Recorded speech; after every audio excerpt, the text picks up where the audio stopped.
Thank you very much. At my direction, the Centers for Disease Control and Prevention is issuing guidance for communities of faith. I want to thank Dr. Redfield and the CDC for their work on this matter and all the other work they've been doing over the past, what now seems like a long period of time. Today, I'm identifying houses of worship, churches, synagogue, and mosques as essential places that provide essential services. Some governors have deemed liquor stores and abortion clinics as essential, but have left out churches and other houses of worship. It's not right. So I'm correcting this injustice and calling houses of worship essential. I call upon governors to allow our churches and places of worship to open right now. If there's any question, they're going to have to call me, but they're not going to be successful in that call. These are places that hold our society together and keep our people united. The people are demanding to go to church and synagogue, go to their mosque. Many millions of Americans embrace worship as an essential part of life. The ministers, pastors, rabbis, imams, and other faith leaders will make sure that their congregations are safe as they gather and pray. I know them well. They love their congregations. They love their people. They don't want anything bad to happen to them or to anybody else. The governors need to do the right thing and allow these very important, essential places of faith to open right now for this weekend. If they don't do it, I will override the governors. In America, we need more prayer, not less. Thank you very much. Thank you. Mr. President, what is your All right, everyone. It's a pleasure to join you today. That was a great announcement from President Trump. I'd like to introduce Dr. Birx right now. She has a wonderful presentation pursuant to Reopening America and some great data to share with you, so I'll let her kick this off. Thank you, Kayla. If we can have the first slide, please. I wanted to start out with a summary of the number of Americans we have lost to date. But the exciting thing for all of us is the decreasing mortality over time. And I think it both is a real aspect of the amazing healthcare workers on the front line, the ability of people to share at the front line how best to care for the patients, and the continuous decrease in mortality over time. Next slide. The other thing that has decreased significantly over the last month is new hospitalizations. We can see now that there's over a 50% decline in new hospitalizations. Although every region of the country is different, we are encouraged to see these new hospitalizations declining. Next slide. I've talked before about the extensive surveillance that CDC has made available to this country.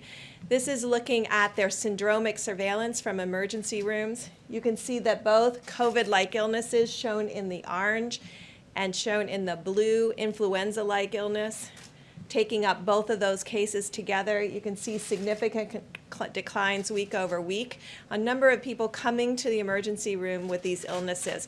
That goes along with our new hospitalizations. What we like to do is triangulate data, put data together from multiple sources to see if we're seeing the same trends so that we can ensure that we're making progress together. Next slide. This is their influenza-like illness surveillance system that has been up and running for more than a decade now. You can see each of the influenza peaks of this last year. I think that's very important to remind people of because we had influenza A, influenza B, and then we had COVID-like illness. And while we know it's COVID, that's the last orange peak. What we really find encouraging is across the country, we are below baseline. Why is that particularly important? Now, these are reported state by state, county by county. So each county will be able to see precisely where they are. And then if there's changes in this, it becomes yet again an early alert system. So I've showed you two early alert systems, one of them emergency rooms visits based on our syndromic illness qualifications. that the CDC has up on their website, and then the influenza-like illness. And again, to the American people, all of these are available on the CDC website under COVID-19 cases and surveillance. Next slide. Now, I want to show you, I'm going to go through these very quickly. This is where we started. This is influenza-like illness. The red, and the darker the red, the more significant the influenza-like illness is in that state. So you want to get to green. So this is the week ending March 28th. I think many of us can remember what that week was, and this was when we were at the very beginning of our acceleration into logarithmic phase. Next slide. This is April 4th. You're starting to see some of the states already turn green. Next slide. April 11th, more of the country. Next slide. April 18th. Next slide. April 25th. Next slide. May 2nd, and you can see, and I really call your attention to, there's an orange area on this slide, and you can see that it's the Maryland area, and we've been calling that out for a while, the high plateau in Maryland. You can also see Minnesota and Wisconsin. Next slide. And then you can see Wisconsin still. You can see Maryland is yellow. Next slide. I want to turn just a moment, and I know that took you through a lot of slides quickly, but I think we can see as a country we have decreasing amount of illness, both at the emergency room and reported through the influenza-like illness. Two of the surveillance systems that the CDC has up and running, these come from the states, they come from the counties, and many of the states have these also on their websites. We talked earlier about how we had prioritized testings to the area that had the most significant disease. And you can see now Rhode Island has led all of the states. It's almost up to testing 12% of all of their citizens. That's followed by New York, and you can't see New York, but that's the very next one, New York, and then North Dakota. And so you can see that, well, you could. Yeah, you can see that most of the high burden areas of the United States had more than 6% testing. That's when I think you heard from Admiral Giroir, we wanted every state to test at least 2% of their population during May. You can see 100% of the states now are over 2% of their population. And we'll fix this slide so you can see every state, but many of the states now are over 4%. And this is just after getting all the materials to ensure that they have adequate transport media and swabs. So we're encouraged by the progress that many of the governors and states have made in their testing of their population. It is also why we took the opportunity to really encourage governors, and it was to encourage governors to test 100% of the nursing home residents and staff, because many of our outbreaks that we have seen over the last 2 months have started in nursing homes. Next slide. Now, this is a complicated slide, but this is trying to show you how we triangulate data. So I took you through our surveillance systems. I've taken you now into the start of how we use laboratory data to really understand what's happening both in the metros and at the state level. This is every single state. And you can see the triangles, the top part that you can see, the little triangle-y pieces are the diamonds. That is where the states were in the number of positive tests. This is the nucleic acid test. This is diagnosing virus in your nose. You can see where it was 30 days ago and where it is now by the red squares. You can see a dramatic decline across the states, and indeed, New York City just 6 weeks ago was almost 40%. It is now for the first time as a New York State under 10%. And so this is the progress that we're making in both expanding testing, finding more people, but ensuring that we're getting testing rates at about 10%. This line is 10%. So 42 states are now have less than 10% test positive on a rolling 7-day average. Now, again, I'm going to call your attention to the top 3 states. The top 3 states with the largest percent, and this is so you can all make your decisions about going outside and social distancing, potentially playing golf if you're very careful and you don't touch the flags and all of those issues, playing tennis with marked balls with just one other person, so you're only touching your ball. We found really people who enjoy sports have been able to really adjust to social distancing, but you can see the top 3 states are Maryland, the district, and Virginia. And so there is still significant virus circulating here. That is followed by Nebraska, Illinois because of Chicago, and what we've talked about before about Minnesota. So those are our top states as far as still having high number of test positives. When I say high number of test positives, they're all under 20%. If I had shown you this slide 4 weeks ago, half of the country would have been over 20%. So this also shows progress, but also very clearly about the region we're living in right now with disease. Next slide.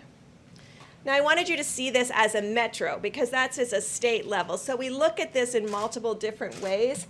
The number one metro with the highest positivity rate is the District of Columbia, which includes Northern Virginia and Maryland, Montgomery County, and PG County. That is followed by Baltimore, Chicago, and Minneapolis. And so these are the places where we have seen really a stalling or an increase of cases, as in Minneapolis. You can see all the other metros are almost all exclusively below 10%. So we see this as great progress across the board in the metro areas. Next slide. So we also look at daily cases and daily case numbers, and I know that you all know that that's a very erratic, and it depends sometimes on how the tests were reported, how the case were reported, and so you often have to look at it over a 3 or 7 day period. This is looking at daily cases on a 7-day rolling average. You can see the number one at the top peak that has now come down dramatically is the New York metro area. Underneath that, you can see our concerns about Chicago and our concern in the yellow line of the Washington, D.C. area, because these are two areas that went through their logarithmic phase and are now at a high plateau with an unchanging number of cases day over day. That's the orange line and the yellow line. You can see that the daily case numbers per 100,000 are below the yellow line and the orange line of Washington, D.C. and Chicago. And that's New York and Boston and many of the others. Providence is also up as a per 100,000. And that's the way we like to look at it because we can really then understand it in relationship to populations. The other groups that have very low levels that once had a peak, this is Detroit, very low level now. This is Boston in the gray, which has come way down also. And you can see down here is Atlanta and Miami. Next slide. Now, sometimes, and I think recently there have been publications about where the world was before we started the Stop the Spread and before many states shut down. And just to take you back to that moment, on March 14th, before Stop the Spread, this is showing New York. I didn't even put March 14th on there because New York on March 14th had less than 50 cases reported. Chicago had less than 10. Washington had less than 10. LA had less than 20. The large state at that time that had a significant number of cases was the Washington area, Washington state, which had 100 cases. On March 14th, we had about 500 cases distributed around the United States, not in any dramatic hotspot per se, but the majority of those cases and the hotspot at that moment was Washington state. This is how the New York metro area, which includes obviously northern New Jersey, northern parts of Pennsylvania, parts of Connecticut and Rhode Island, and the dramatic decline that they've had in the number of cases. And I know you know that also mortality has started to decrease in that northern New Jersey and New York area. Next slide. But I wanted you to see how we bring all this information together on a daily basis. The red line in this graphic are the emergency room visits. So those are the syndromic visits that I discussed with you at the beginning. The blue line is the test positive, and again, it's very erratic because of the reporting of when cases sometimes from the entire weekend are added on a Monday morning. And then you can see the actual case numbers in the black bars. And so that's how we bring everything together. And what we want to see is all of the items trending down. We want to see the number of positives that you find because we really have states now looking for asymptomatic cases. So we want to ensure that both asymptomatic cases, symptomatic cases are all declining as shown in the blue line, that emergency room visits are declining and the actual case numbers are declining together. And then of course then there's mortality behind that in the green lines that are green bars that are hard for you to see. Next slide. But this is the Washington area. And so that's why I want you to see that contrast. You can see there's not been that dramatic decline in the blue line. There's not been that dramatic decline in the black bars of cases. And there's not been a dramatic decline in the emergency room visits with COVID-like illnesses. So even though Washington has remained closed, LA has remained closed, Chicago has remained closed, we still see these ongoing cases. And I've asked the CDC, and the CDC is working with the local areas in Chicago and this area in LA to really understand where are these new cases coming from and what do we need to do to prevent them in the future. Next slide. This is Chicago, again, just to show you going up into this high plateau that has been fairly persistent. Next slide. And this is Los Angeles. So you can get a flavor of where we have concerns, of where cities have remained closed and metros that have remained closed but have still persistent high number of cases. Next slide. So then I wanted to talk to you about outbreaks, because throughout this all, there's been a large part of America that has been in many states that have been really finding their outbreaks, containing those outbreaks by testing everyone and doing contact tracing, and then stopping them and stopping those outbreaks in their tracks, what we have been talking about everybody being able to do across the United States. And so this illustrates the counties that have had a 100% increase in new cases over the last 3 days. Now the reason I wanted to show this is because I see more and more graphics out there that talk about cases going up versus cases going down. Just to give you an example of Wyoming, and I think many of the groups now have Wyoming as a red state of cases going up. Wyoming 3 days ago had 5 cases confirmed, and yesterday had 9. So they qualify almost and show up as this large increase. It's a good alert for us. We immediately look and see what exactly is happening at the state website. But you can see when you have very low number of cases, you can have a doubling from 5 to 10 number of cases and show up as a 100% increase. And so each of these have to be investigated separately to really understand what this is. It is the way we find outbreaks in prisons. It's the way we have been finding outbreaks in nursing homes. And we have this graphic that goes through all of the counties as well as, next slide. So this is one state's analysis. And what they have shown, and they have been able to find each of their outbreaks, contain every one of their outbreaks, close those outbreaks and call them closed cases. In this case, the dark blue is community spread. The rest of it, 50% of their cases, have been coming from outbreaks that they've been able to contain.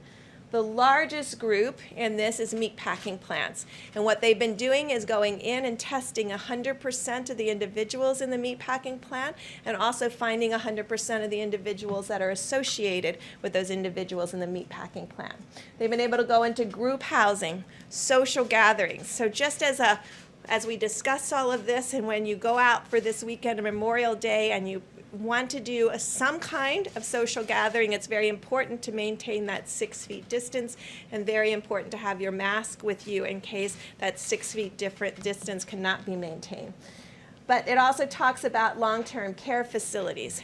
Now, interestingly enough, 50% of their total cases, since they've been tracking, came from these outbreaks.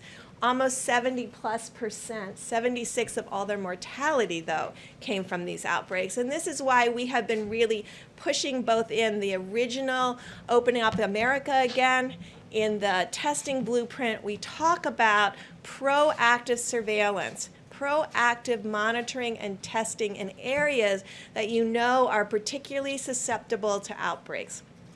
Every state has this knowledge now and this type of analysis. And so when they have these kinds of analysis, what we're asking them to do is proactively go and test everyone in meatpacking plants, to proactively go and test 100% of the residents and workers, and then a follow-up of the workers in every single long-term care facilities. And this is to find the asymptomatic cases. I know CDC yesterday released that they thought 35%. We started with the understanding that we thought it was around 11 to 15% based on the experience with one of the princesses, but now we know it's at least 35. It may be greater than that because it may be so age dependent that there may be a lot of people under 30 that have the virus and are shedding the virus and aren't aware that they have the virus. And so proactive monitoring, proactive testing will become absolutely critical to find these asymptomatic cases. Next slide. So this is my last slide, and this is just to show you what an outbreak looks like. So if you look at this axis, it's normalized through 100,000 population. But you can see this is what we want to see. We want to see very low case number. We want to see that they've identified an outbreak. They've tested 100%. They've contained 100%, and then they don't find any more cases. And so this is what's happening across the country, county by county. This is a county map to really show you the work that's going on. And since the last 2 months, we've gone from, I think, less than 4,000 contact tracers to nearly 50,000 contact tracers. And this is what's been happening behind the scenes. But I really want to applaud the governors and state and the health and local, the health commissioners and the local health departments who have really been working quietly in an unassuming way to really find these cases, track these cases, isolate these cases, and ensure there's no additional spread. And you can see in many of these instances, they've gone more than 2 weeks without any additional spread. And so this is what we are hoping goes across the United States. Now, we all have to admit it's going to be much more difficult in metro areas because you have to really identify where are those asymptomatic cases and how will you find them. And it's why there's been a lot of additional resources going into disadvantaged areas and to the federal community clinics to be able to proactively be able to test for this virus and find asymptomatic individuals. When someone gets sick with COVID, excuse me, when someone gets sick with COVID, you've heard the cases. Some of them have very high fevers. And so they're not out walking around. So they may have been shedding virus for 1 or 2 days before they got significantly ill and they had to be in bed because they felt so terrible. Now think of that. They were maybe out 2 days. And so if they're 50% of the cases, they're only out for 2 of the days that they may be spreading virus. An asymptomatic individual that doesn't know they have COVID, they may be spreading and shedding the entire time that they're in the community. So instead of 2 days, it may be 6 days, or it may be 7 days. And so when we talk about proportions, 35% that are asymptomatic that are out in the community is a much more opportunity for transmission than someone who is getting sick and is only out in the community for 2 days.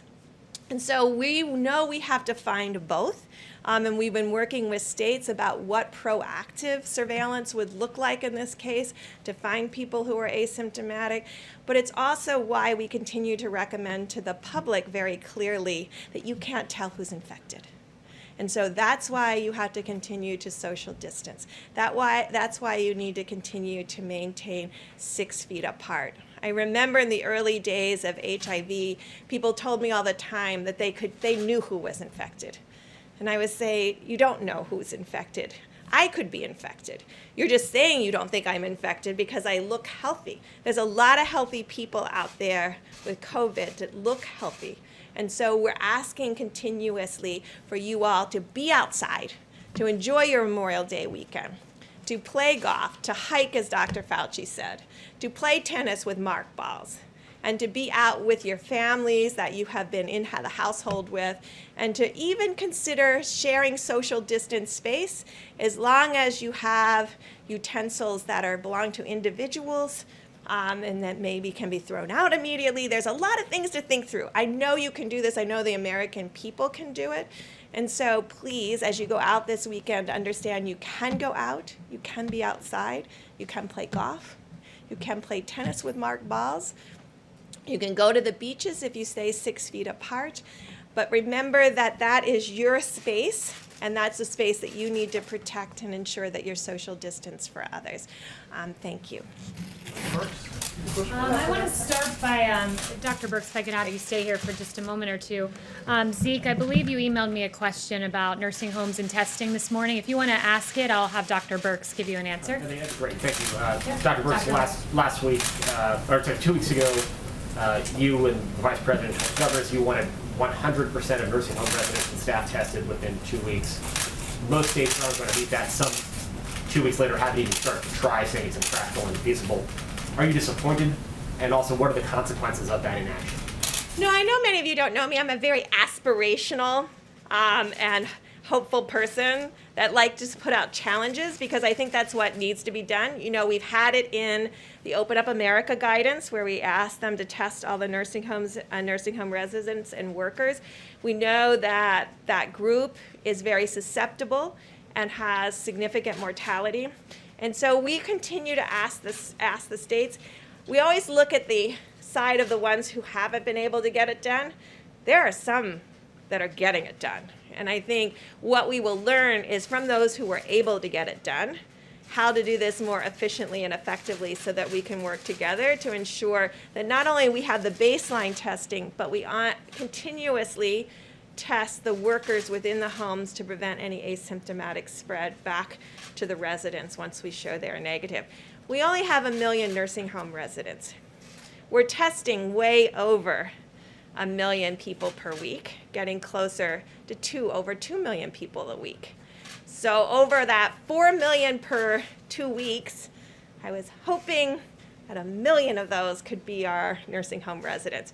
I think week over week as we see testing expand, it's not going to just be, and it's why I keep coming back to this, it's not the number of people you have tested. We see this all the time with other diseases. We have a lot of worried well that will come back frequently to get tested. We want to test, and we want states testing in areas where we know there's higher vulnerability to susceptibility to worse outcomes, like our nursing homes, areas where we know there have been outbreaks, such as prisons, meatpacking plants, particularly areas where people are transported to plants together or live together in a single residence or multiple residents, but there's multiple group home kind of housing situations. And among our inner cities where we know people may have not as much access to testing, it's why money has gone to the federal clinics for testing. It's why money and working with others have really improved testing through the pharmacies and ensuring more accessibility. I know it's a long answer, but we should never be discouraged by those who can't get it done. We should be encouraged by those who have shown us that it can be done. And then on the governor's calls, we have those governors present to the other governors how they did it. And following up on the president's announcement regarding places of worship being an essential and then having them all reopen, what guidelines and encouragement do you have for pastors, rabbis, imams as they prepare to reopen? Is that appropriate nationwide right now? And what precautions do they need to follow if they're going to reopen their houses of worship? So I've checked, all 50 states have on their website what their new cases were over the last 24 or 48 hours. We're trying to get every state to do that by community, by zip code. So because I really firmly believe a knowledgeable community can really make judgments for themselves. I think each one of the leaders in the faith community should be in touch with their local health departments so that they can communicate to their congregates. Certainly people that have significant comorbidities, we want them protected. I know those houses of worship want to protect them. And so really ensuring that maybe they can't go this week if there's high number of COVID cases. Maybe they wait another week. But there is a way to social distance like you are here in places of worship. And I think what we're trying to say with the CDC guidance is there's a way for us to work together to have social distancing and safety for people so that we decrease the amount of exposure that anyone would have to an asymptomatic. And I say it that way because I know all of you and all of Americans, if they didn't feel well, they wouldn't go to church that day. Take one more for Dr. Brooks. John? Yeah, Dr. Brooks, can you comment on the latest study on hydroxychloroquine? There's this Lancet study that suggests, again, that the drug could cause heart problems and even increased mortality. The president's obviously said that he's been taking it. What's your recommendation? And what's your recommendation on using that drug as a prophylactic? Well, first, I think the FDA has been very clear on their website about their concerns about hydroxychloroquine, particularly when it's combined with a macrolide. And I think you see that in the study. And I think the study, although it is open label, and it is, I tell you what I take home from the Lancet study, and I hope everyone here does in addition to what you just commented on, it clearly shows the comorbidity that puts individuals at more risk. And I think it's one of our clearest study because there were so many tens of thousands of individuals involved that the doctors clearly annotated who had heart disease and who had obesity. And you can see dramatically the increased risk for that. There are still controlled trials going on, both for prophylaxis and pre-exposure prophylaxis, as well as controlled trials looking at, in a hospital setting, how these drugs do. And I think those are still pending. But I hope everyone looks at those comorbidities. And for all of our millennials out there, they get data like this. Look at that. Go through and see if your parents or your grandparents have any of those things and make sure you're helping protect them. I'm really worried about people in my generation because we're very social at times. And we have a habit of forgetting social distancing or forgetting that glasses, and when you're eating, you can't eat in a mask. So even if you're far enough apart, you have to watch every utensil, everything you touch. I really am asking our great generation of millennials to get some YouTube videos about how to do picnics outside with your friends and still protect everyone and still ensure that there's no co-contamination of food and utensils. I think there's a way to do it, but I want it explained in a YouTube video. Thank you very much, Dr. Brooks. I know you need to get back to work, so thank you very much.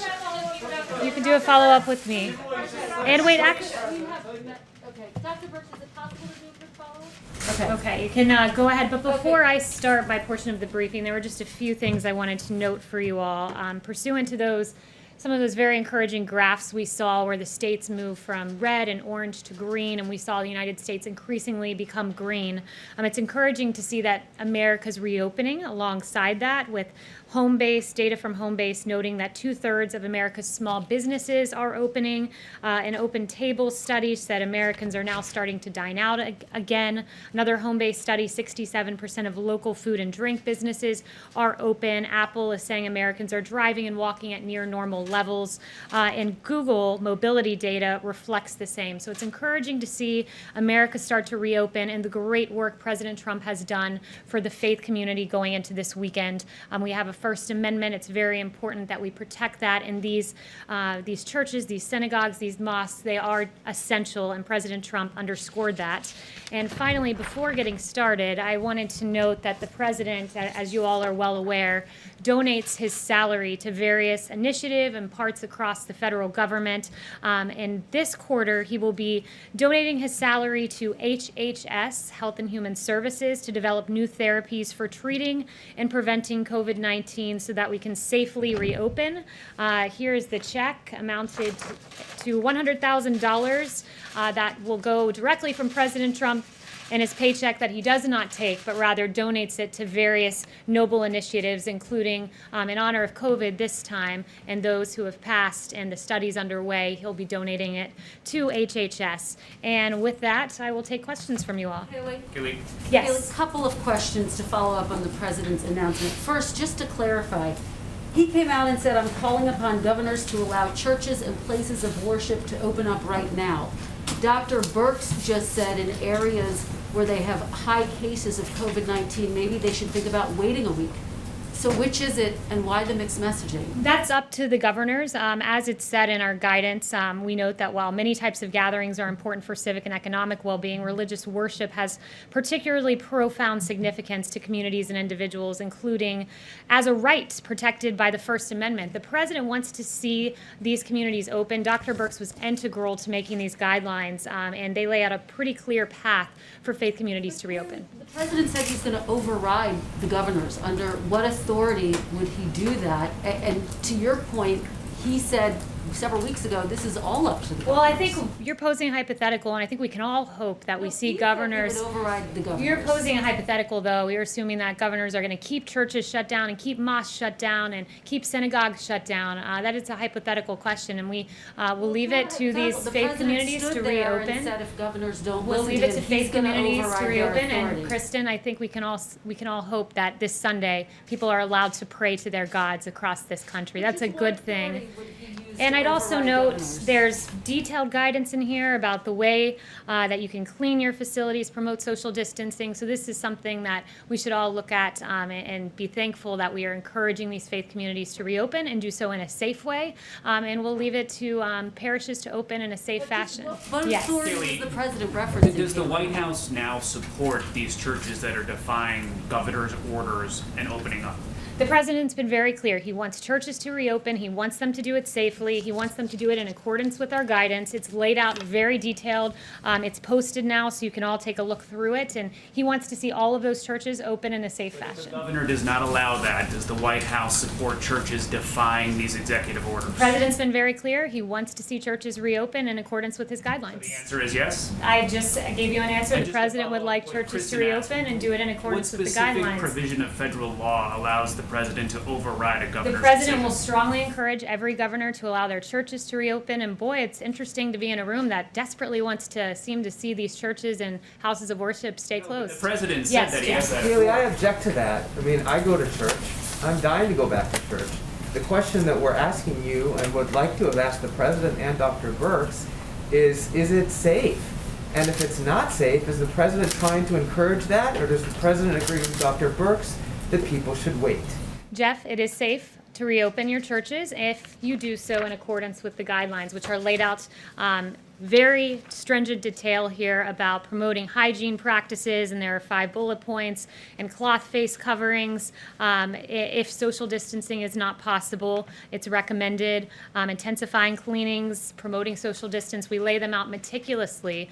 So I am thankful that we have a president that celebrates the First Amendment. The same amendment that gives you all the ability to ask me questions is there to have the freedom of worship. So imams and pastors can go to their churches, can go to their places of worship, and can celebrate what is a First Amendment right in this country, which is to pray to your God and to practice your faith. And we Chanel. celebrate that too. I just want to follow up by saying we celebrate that too. And so we Certainly should the be First thankful that Amendment there are part. guidelines But to we're allow not- us to but we're not re-engage in asking- that behavior. We're not asking you if the president or people are allowing Americans to pray. That's not the To question gather that in people their are places asking of here. worship, to attend church services, to pray together. And the president has laid out a clear path. The CDC has laid out a clear path for this to take place, for our First Amendment to be exercised in a way that is safe and robust. And that is something that is a good thing, and I'm thankful that we have a president who celebrates the First Amendment and helps it to be celebrated in its fullest and most robust way possible. Chanel. Thank you, Haley. I'd like to switch gears asking about President Obama.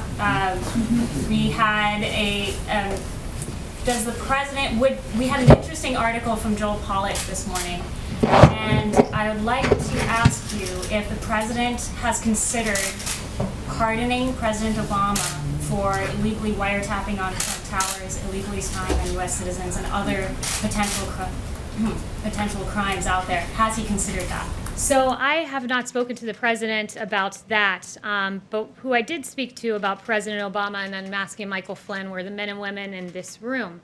I haven't spoken to him on that specific point, have spoken to him about the matter generally, and I laid out a series of questions that any good journalist would want to answer about why people were unmasked, and all sorts of questions. And I just wanted to follow up with you guys on that. Did anyone take it upon themselves to pose any questions about Michael Flynn and unmasking the President Obama spokesperson?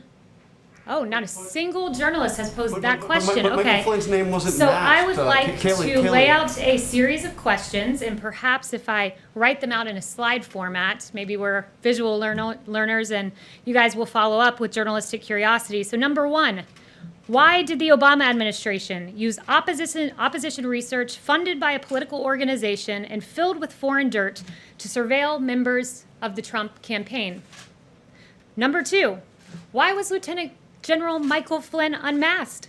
Not by the intel community entirely, but by Obama's chief of staff, by the former Vice President Joe Biden, by Susan Rice, by the Treasury Secretary. I mean, this is extraordinary. And, you know, if it were political appointees in the Trump administration, I can guarantee you I'd have questions in my inbox right now, but apparently Obama's spokesperson does not. Why was Flynn's identity leaked? In a criminal act. It is a criminal act to leak the identity of Michael Flynn to the press, but it happened. Where are the questions to Obama's spokesperson? Because my team would be running around this building should this have happened under the Trump administration. Why did the DOJ, Sally Yates, learn about the unmasking from President Obama? So much for going by the book. As Susan Rice said 3 times, thou doth protest too much, Susan Rice. And then finally, question number 5. Why did James Clapper, John Brennan, Samantha Power, and Susan Rice privately admit under oath they had no evidence of collusion while saying the opposite publicly?